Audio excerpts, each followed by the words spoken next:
हाँ जी बच्चों, वेलकम है, स्वागत है आप सभी का आपके अपने इस चैनल एसआरजे मैथमेटिक्स पर। मेरे प्यारे विद्यार्थी, हम बात कर रहे थे अपने प्रश्नावली 3.2 क्लास 10th की, जिसके अंदर जो है अपन ने बच्चों दो सवाल जो है फिनिश कर लिए थे और अब बढ़ते हैं अगले तीसरे सवाल की तरफ। तो तीसरा जो सवाल है बच्चों, देखिएगा आप ध्यान से। निम्न रेखिक सॉरी निम्न रेखिक निम्न जो कंडीशंस दे रखी है ना, उनका रेखिक समीकरण युग्म बनाइए और प्रतिस्थापन विधि से उसको क्या कीजिए, हल कीजिए। यानी कि सबसे पहले तो बच्चों आपको क्या करना है, रेखिक समीकरण युग्म बनाना है और उसके बाद में उन इक्वेशंस को जो है किस विधि से हल करना है, प्रतिस्थापन विधि से हल करना है। ठीक है बच्चों, समझ गए? तो देखिएगा आप ध्यान से, यहीं से अपन अपना पेज स्टार्ट करते हैं क्योंकि इधर थोड़ा सा उजाले का दिक्कत है। समझिएगा आप जरा ध्यान से देखना। दो संख्याओं का अंतर 26 है तो हम मानेंगे यहां पर तीसरे का पहला प्रश्न 3.2 का है ना, माना कि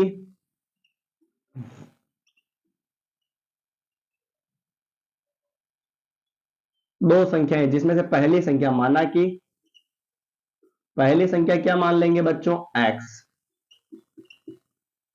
तो दूसरी संख्या क्या मान लेंगे, दूसरी संख्या क्या मान लेंगे बच्चों, y। पहली संख्या तो हमने मान ली x और दूसरी संख्या क्या मान ली अपन ने, y मान ली। अंतर कह रहा है और कभी भी अंतर बोल दे हुए कभी भी आपको अंतर बोल दे ना बच्चों, तो पहली संख्या में से आपको दूसरी संख्या क्या करनी है, घटानी है। तो पहली संख्या यहां पर लिखूं मैं जैसे प्रश्नानुसार, प्रश्नानुसार पहली संख्या क्या है x, इसमें से दूसरी संख्या क्या कर लोगे, घटा लोगे यानी माइनस कर लोगे। तो ये दोनों का क्या हो जाएगा, अंतर, और अंतर है कितना बच्चों, 26। समीकरण नंबर क्या बन गई, 1। पहली संख्या और दूसरी संख्या का अंतर तो बीच में से माइनस घटा लिया और अंतर कितना आ गया, बराबर में 26। फिर कहता है कि एक संख्या दूसरी संख्या से 3 गुनी एक संख्या दूसरी संख्या से 3 गुनी है, तो एक संख्या यानी क्या है, x, और दूसरी संख्या यानी क्या है, y, और इसकी 3 गुणी तो क्या कर दिया, 3 से गुणा कर दिया और बीच में क्या लगा दिया, बराबर। x बराबर 3 इंटू वाई क्या होगा, 3y। समीकरण नंबर क्या हो गई, 2। भाई दोनों का अंतर यानी घटा लिया और बराबर में 26 लिख दिया। एक संख्या यानी पहली संख्या, दूसरी संख्या की 3 गुनी, तो दूसरी संख्या y है, उसका 3 से गुणा करवा दिया, बीच में बराबर लगा दिया, बराबर। 3 इंटू वाई क्या होता है, 3y। आ गया समझ में? इसको बच्चों प्रतिस्थापन विधि से हल करना है। तो प्रतिस्थापन विधि क्या कहती है कि एक समीकरण से मान निकालकर दूसरे में रख दो। तो यहां पर हमें निकालने की जरूरत नहीं है, देखना कैसे। समीकरण 2 से मान 1 में रखने, अब निकालने की जरूरत क्यों नहीं है बताओ, इसलिए नहीं है क्योंकि x का मान वैसे ही कितना चल रहा है भाई, 3y चल रहा नहीं चल रहा, x बराबर वैसे ही 3y है, तो जहां पर x चल रहा है वहां पर कितना लिख देंगे बच्चों, 3y।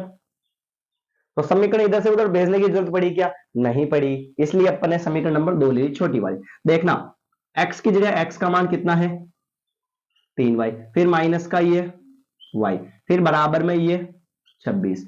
3y में से 1y जाएगा, यानी कुछ नहीं, मतलब 1y जाएगा तो कितना बचेगा, 2y, और बराबर में 26। इंटू वाले दो कहां आ जाएंगे बच्चों, बटे में भाग लगाया तो कितना आ गया, 13। यानी कि अपने पास जो y है उसका मान कितना आ गया भाई, 13 आ गया।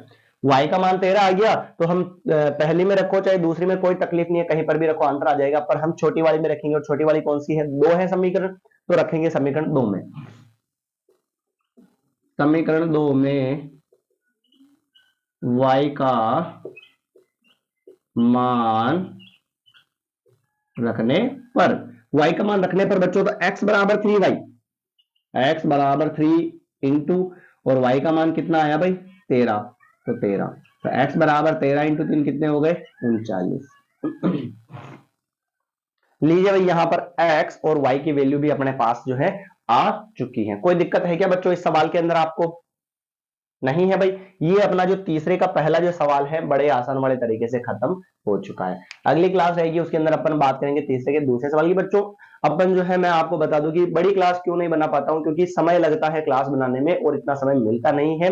तो हर क्लास को जो है, हर क्लास के लिए एक सवाल या दो सवाल आप मिलने चाहिए कंटिन्यू देखने के लिए, इसलिए एक या दो सवाल से ज्यादा मैं नहीं बना पाता हूं। पर आप इनको ध्यान से देखिए, वन बाय वन करके रोज सीखोगे तो सप्ताह में 7 या 8 सवाल, 9-10 सवाल आराम से हो जाते हैं, और ये आपके लिए बहुत है। आप सीखोगे पूरे साल भर तो ये आपको जो है अच्छे अंकों से उत्तीर्ण करने में काफी क्या बहुत ज्यादा हेल्प करेंगे। पूरा सिलेबस में करवा दूंगा, चाहे 2 सवाल करवाऊं कंटिन्यू रेगुलर या 1 सवाल करवाऊं, पर आपको रोज जो है अपना कंटेंट मिलता रहेगा। और ये विश्वास मानिए कि अगर आप क्लास देखोगे तो आपको इधर उधर दौड़ने की जरूरत नहीं है, और आपका जो है मैथमेटिक्स अच्छा रहेगा। मिलते हैं दोस्तों नई क्लास के अंदर। धन्यवाद।